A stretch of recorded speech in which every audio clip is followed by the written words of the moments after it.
Record this. So starting with the first thing, what is enthalpy of formation delta HF? We did cover this in AS. The standard enthalpy change of formation. Was that any idea?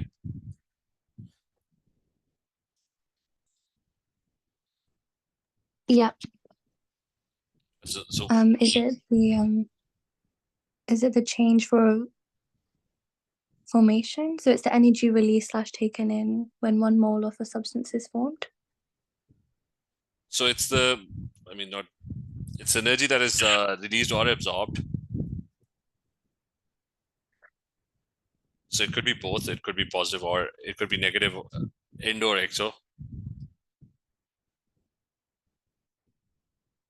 And when what happens? When 1 mole of a substance is formed,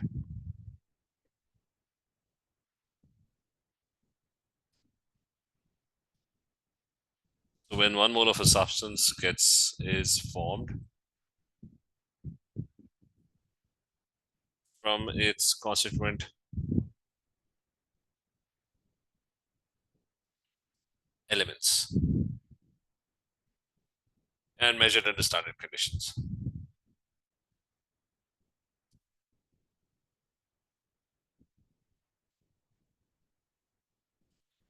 So that's what, and the main thing is 1 mole of a substance getting formed from its constituent elements. So if you have NaCl solid, 1 mole getting formed from its elements, the elements are for NaCl, it's going to be NaN. It's going to be NaCl2.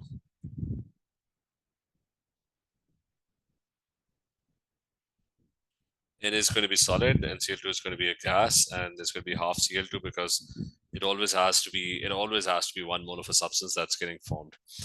So that's equivalent to delta HF of NaCl. What is the enthalpy of formation of ethanol? Do you know what the equation is? How would you write the equation?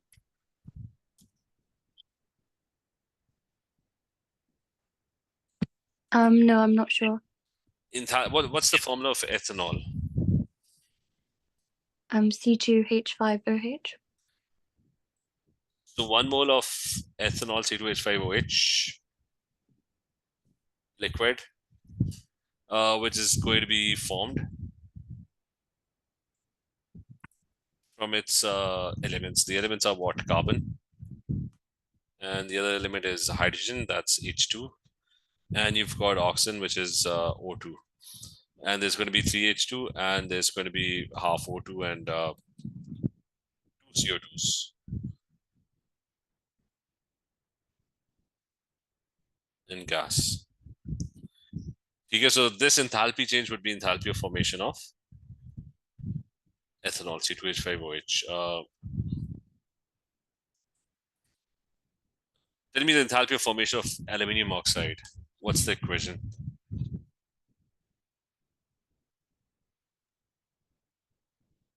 Is it 2Al plus 3O? Oh, we can balance it later. It's Al plus what?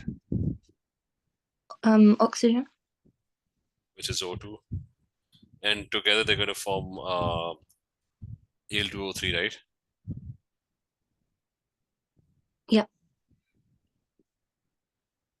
That's a solid. This one is a gas. This one is a solid, and there's going to be 2Al and 3/2O2, right? Okay, so that's the enthalpy of formation of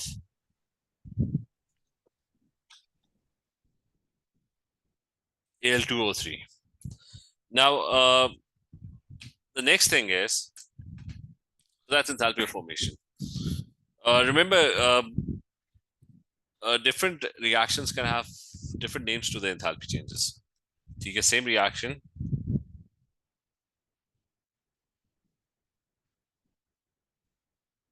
Can have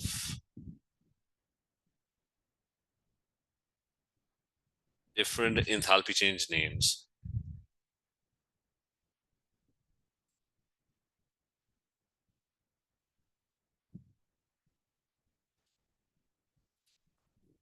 So for example, if you have C plus O2 and it's forming CO2,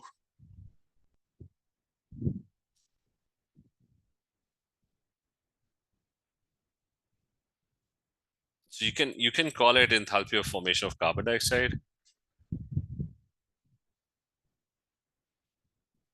or you can also call it the enthalpy of combustion of carbon as well, right? So is this clear that I mean the reaction can have multiple? I mean its enthalpy change could be named differently, right? That's clear.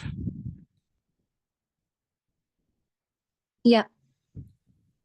So the next thing is that when it comes to enthalpy change of formation, always remember that elements in the standard state will have an enthalpy of formation of 0, because you don't need to actually make them.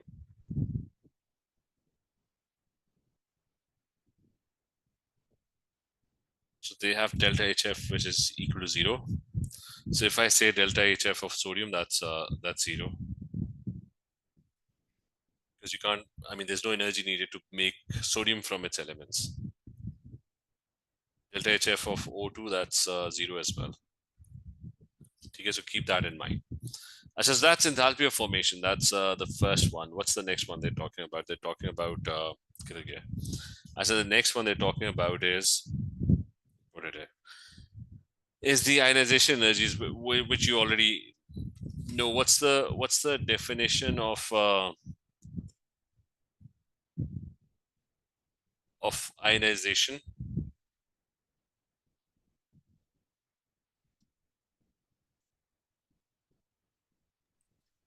Is it the amount of energy required to remove 1 mole of gaseous electrons from an atom? Not the electrons being gaseous. It's from a gaseous atom. So the first ionization energy is that it's the energy that is always needed. It's always into.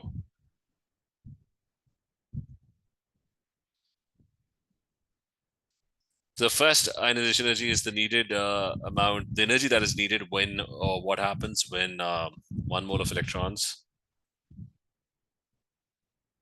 are removed.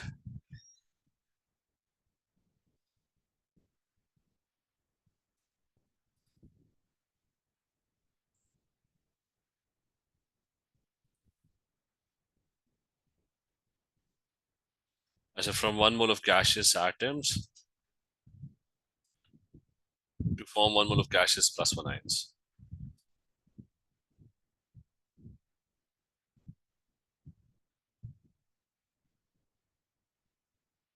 Positive 1 ions. The equation for this could be that you got sodium, it's gaseous, any element, you remove 1 mole of electrons from it. And if you do that, it's going to become Na plus 1 and gaseous plus 1 electron. So that's the first ionization energy. What could be the equation for the third ionization energy of aluminium? How would you write it? Al2 plus gas goes to Al3 plus E minus. Okay, so it's Al2 plus gas, it's turning into Al3 plus gas.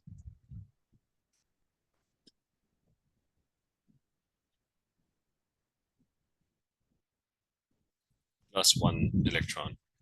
So that's your third. So what are the factors on which ionization energies, factors that affect ionization energies?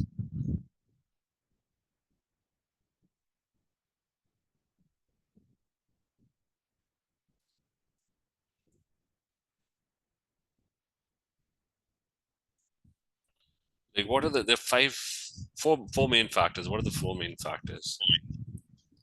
The distance between the nucleus and the electrons.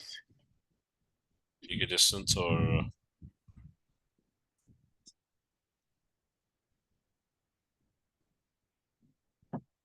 from nucleus, it's also, you can call it or refer it to as the atomic radius. or the ionic radius if you're removing it from an ion. What's the next one? Is it the nuclear charge? You get nuclear charge, Shielding. nuclear charge, or the number of protons. And you said shielding.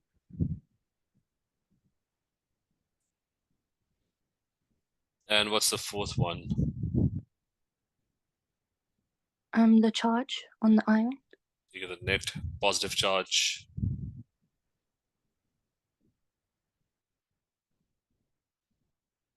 And the fifth has something to do with orbitals. But we'll discuss the details later on. I mean, we actually don't need to discuss this in Born-Haber cycle, but just very quickly that down the group, the ionization energies decrease. Like when you move in the pure table, you can let's do that quickly. So down the group, what happens? It decreases.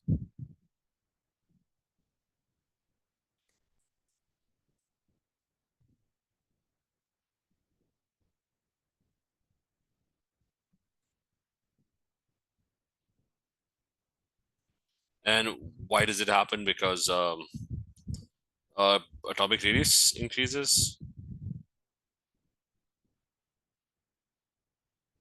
and shielding increases.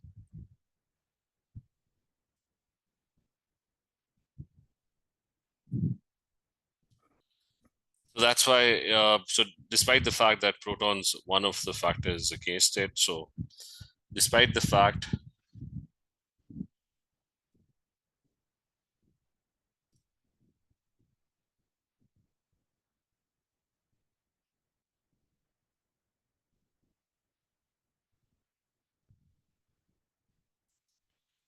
and then there's across the period, ionization energy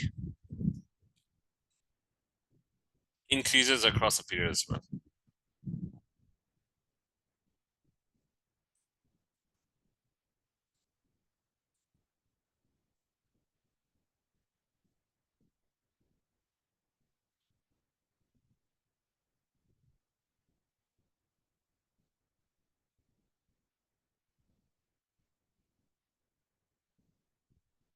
Why does that happen? Because you got more protons.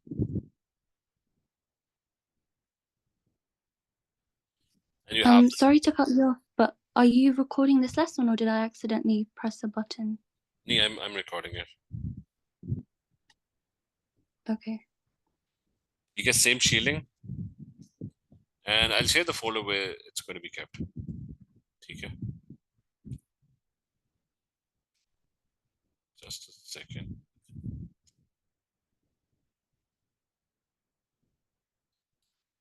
So you got same shielding, and you've got what else? Increase across the period, and the other thing is that uh, distance also slightly decreases, very slightly decreases.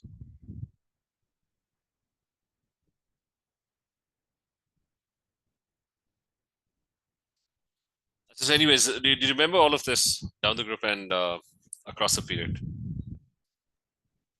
Yeah. So then you have 1 second.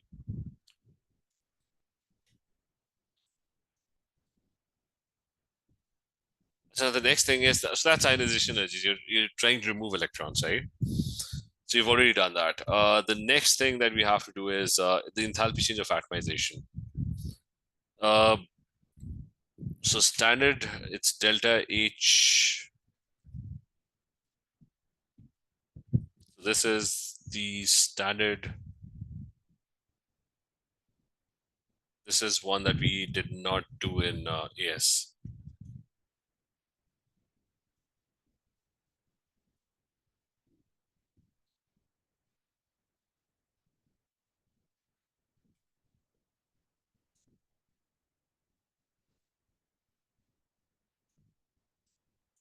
So standard enthalpy change of atomization, It's basically you're creating one mole of atoms. Like if I have an element, that element will be turned into 1 mole of gaseous atoms.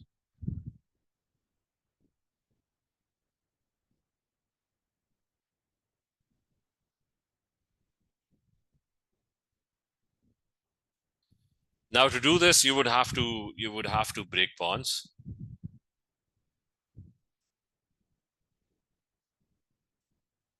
So hence it's always going to be endothermic. So you're going to take an element and you're going to break it into atoms. So when you're breaking bonds, that's going to be endothermic. Is that clear, Varda? Yep.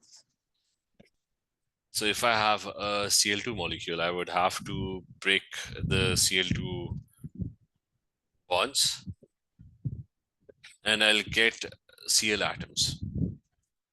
But it has to be 1 mole of Cl atoms. So I'll be breaking half moles of Cl2 molecules. So in this case, this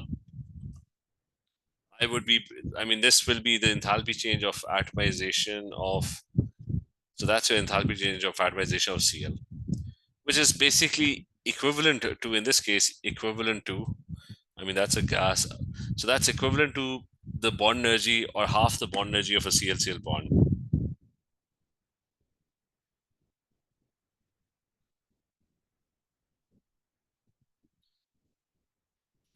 Right? Is this clear that in this case, you're just breaking Cl-Cl bonds, right? Okay. Yep. And similarly, you can have sodium. For sodium, it's going to be sodium that's solid, and you can break its bonds, metallic bonds in this case. So it will turn into sodium gaseous atoms. Well, you can't use bond energies over here because bond energies are only defined for gaseous molecules. So this is equivalent to enthalpy of atomization of sodium. You are breaking bonds, but you don't have bond energies for metallic bonds. So also remember, bond energies are only defined for gaseous molecules, covalent molecules.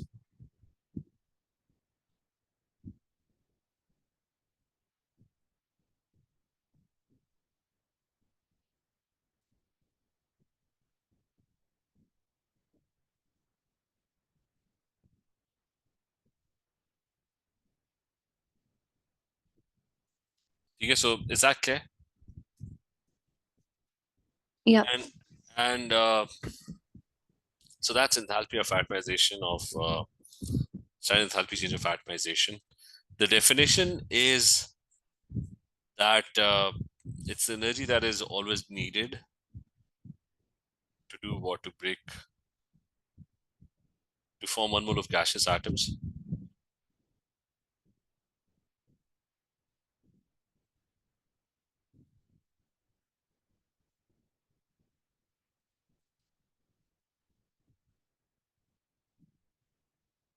From what? From elements in this standard state.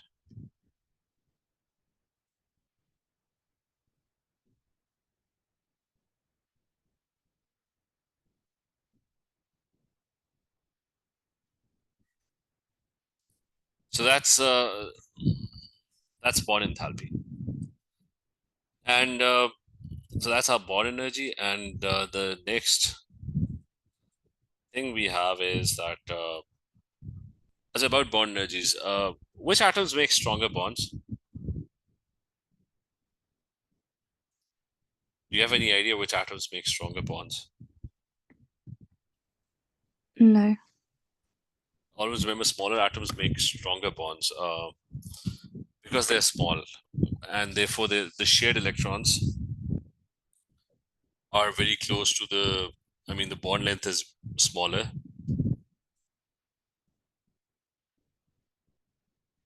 So smaller atoms, plus they're less shielded as well, so they're more attracted to the shared electrons.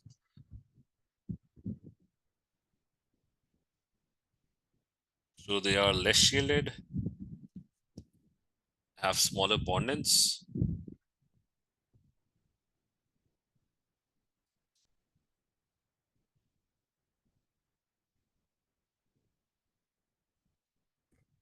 Hence, they have stronger bonds.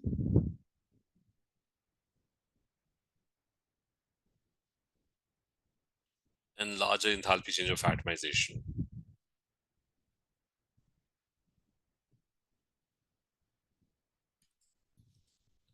So is this part clear? Yeah. अच्छा अब ये है कि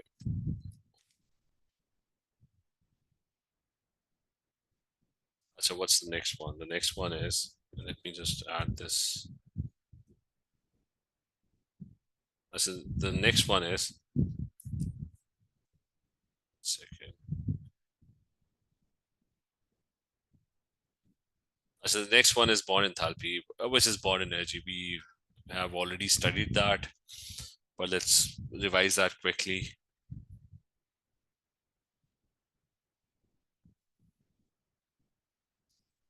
So Born energy or Born enthalpy, it's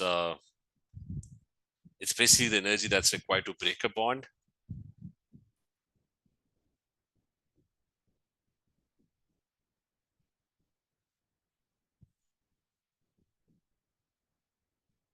And specifically break one molar bonds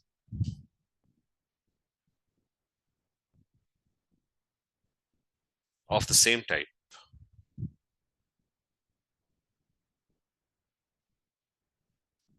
In what?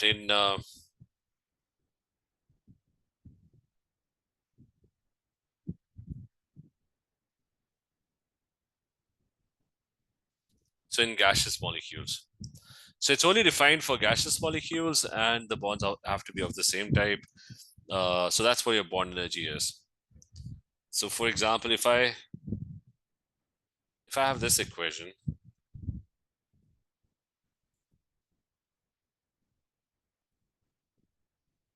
CH4 gas turning into carbon gas and 4H gas. How many bonds did I break? 4 bonds. So 4 bonds of CH have been broken. And bond energy is endothermic. It's positive because you're breaking bonds. So it's always endothermic, it's always positive. So we've broken 4CH bond. And also remember that in bond enthalpy, you've got exact values. So there are two types of bond enthalpies. Both are, you got exact values for molecules that have exactly the same type of bond.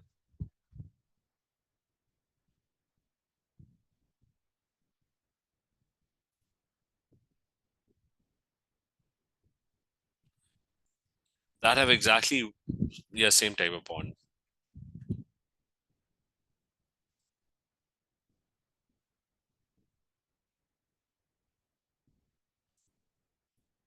Or that have just one bond. That's. What do you mean by exact values? For example, if you look at a Cl2 molecule, it's there's exactly just one type of bond. That's it. So every time you break that, you're going to get exactly the same value, right? Is that clear?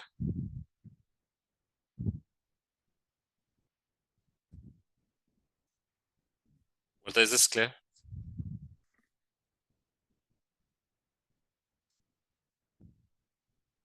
Can you hear me?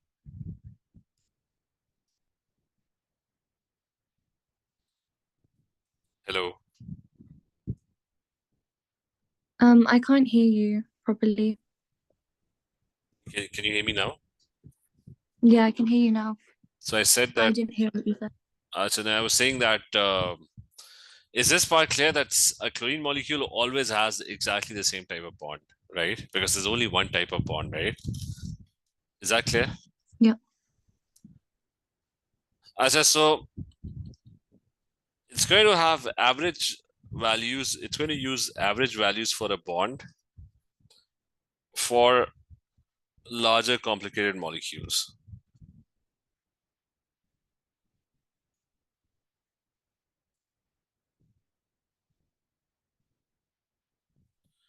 An example is that if I have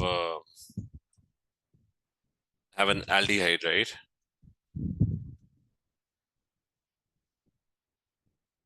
It's got how many CH bonds? It's got 6 CH bonds, right? I mean, it's got a CH bond over here, it's got a CH bond over here, and it's got a CH bond over here as well. Plus this other CH bonds, it's got a CH, this one's got a CH. And then there's one more CH bond, which is which is this one. But not all of them are exactly the same.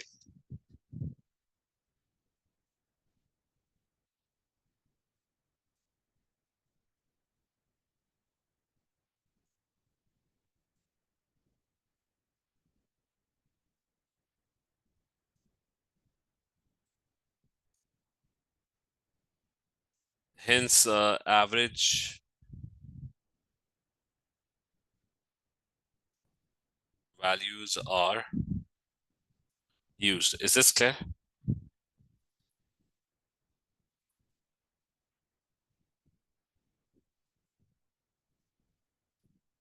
Whether is this clear? I didn't hear you, and I can't see the screen either. I'll just hold on a second. I can see it now. Okay, no, I was just saying that. Do you understand the average value part? Like, not all the CH bonds are exactly the same. No, I didn't hear what you said. I was just saying that, like some molecules, small molecules, they just have one type of bond, exactly one type. So in that case, you get the exact value for bond enthalpy. But for bigger, complicated molecules, if I talk about the CH bond, they're not all of the CH bonds, they're not exactly the same. Do you get this point? Like this CH bond is Yes. different compared to the CH3 CH bonds over here. So which is why, but since they are CH bonds, you take the average, but they're not all exactly the same, but you use the average values in this case. So sometimes for bond energies, you have to use average values, while in other times, you get exact values. I mean, that's the whole point.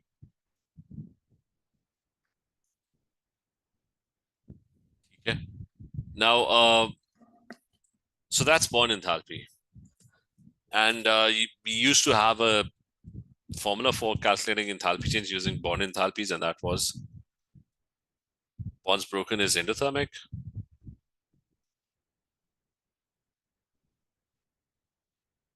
minus the bonds that are formed. So this was a formula, and but it can only be used for gaseous molecules. You have to be only use it for gaseous molecules.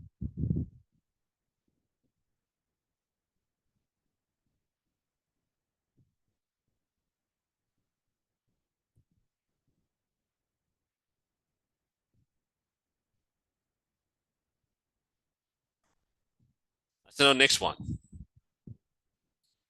The next one is electron affinity. Where's the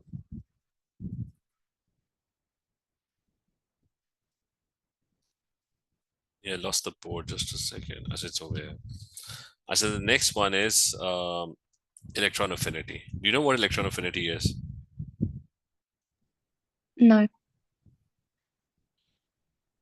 So electron affinity is kind of the opposite of ionization energies. I mean, it's exactly the opposite of ionization energy.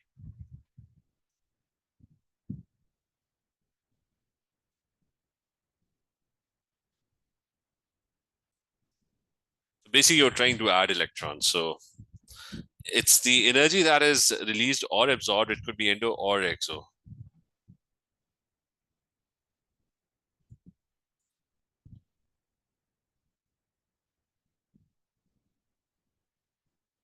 When what happens when 1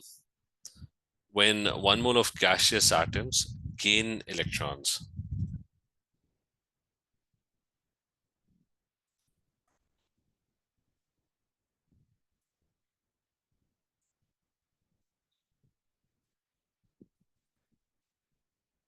To form 1 mole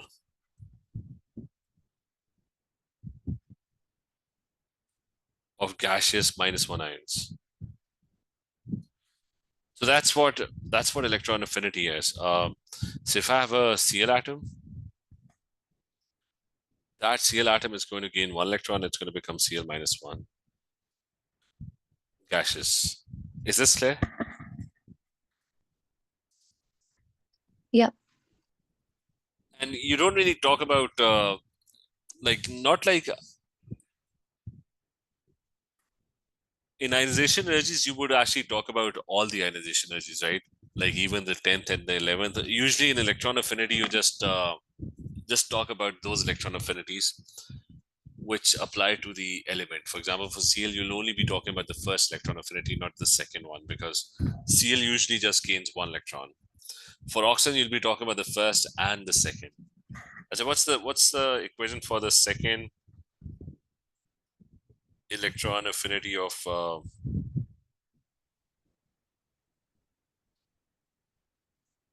oxygen? What would you call it?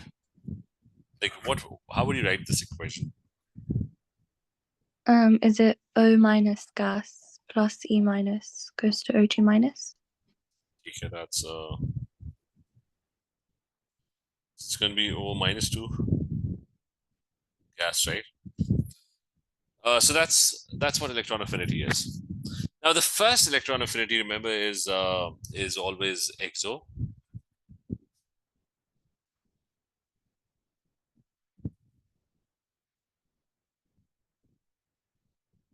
So it's always exo, while the rest are all endo.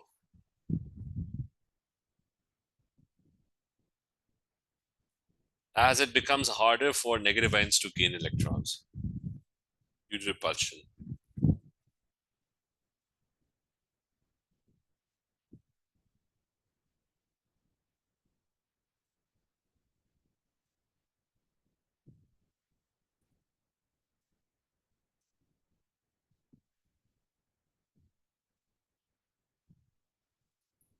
So the first electron affinity is always exo, while the rest are all endo. For example, for Cl, it's not difficult for it to gain electrons because Cl is a neutral atom. But for oxygen -1, because it's a negative ion, it's harder for it to actually gain electrons. Is this clear?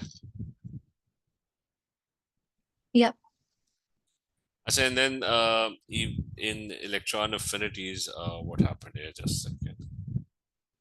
So also in electron affinities, what's going to happen is that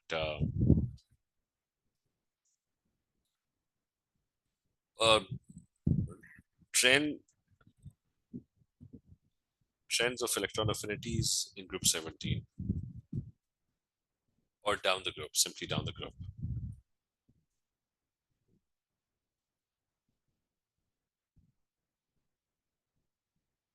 What do you think is going to happen? Like chlorine, who really likes to gain electrons out of all these four elements?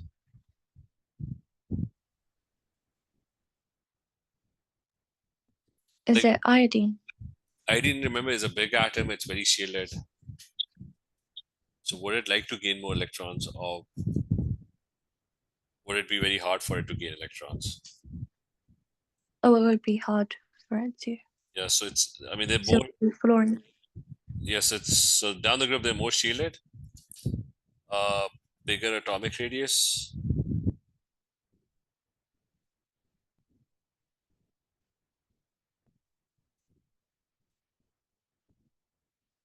So more difficult to gain electrons. So less energy would be released.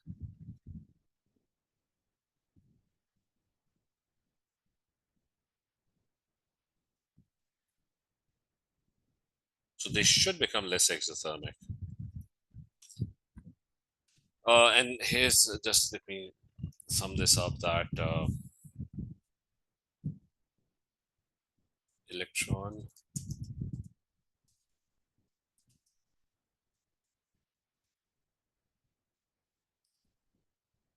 Just so do we have values for electron affinity? Just a second.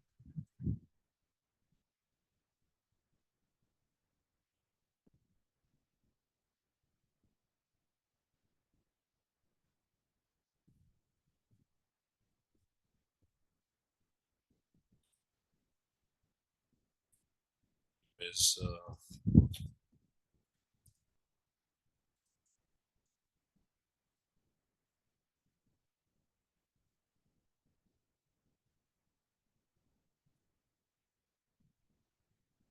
this one.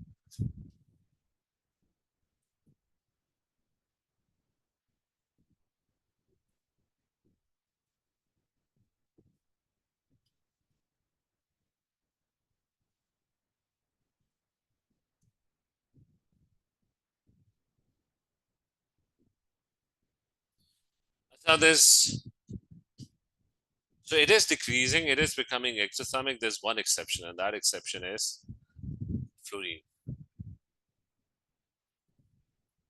So you can see that fluorine has a slightly less exothermic compared to chlorine.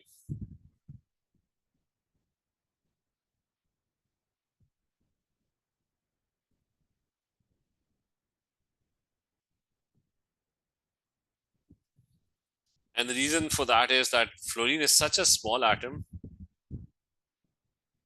that it's got very high charge density lone pairs.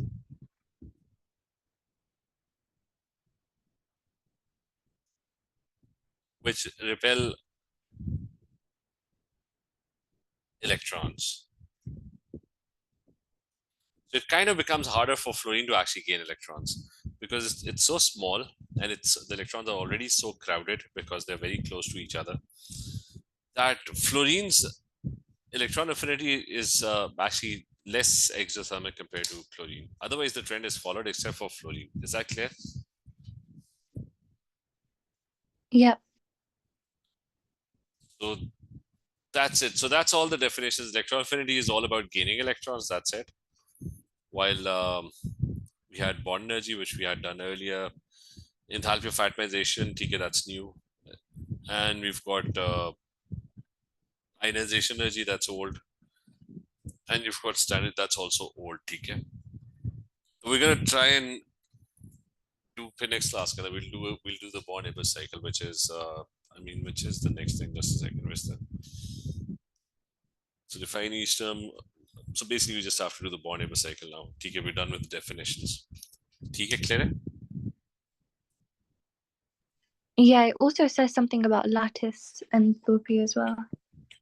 Oh, why did they not give lattice enthalpy over here? I think it says it in the first bullet point. Hey, which one? Oh, we missed It this. says define. TK, that's the most Yeah, important. That's the most important one because that is what Born-Haber cycle is used to calculate. So that's the main one basically. So we'll do that. That's what you're going to try and calculate using Born-Haber cycle. So we're going to discuss lattice enthalpy tomorrow then. TK. Okay. Take care. Okay, thank you. I love this.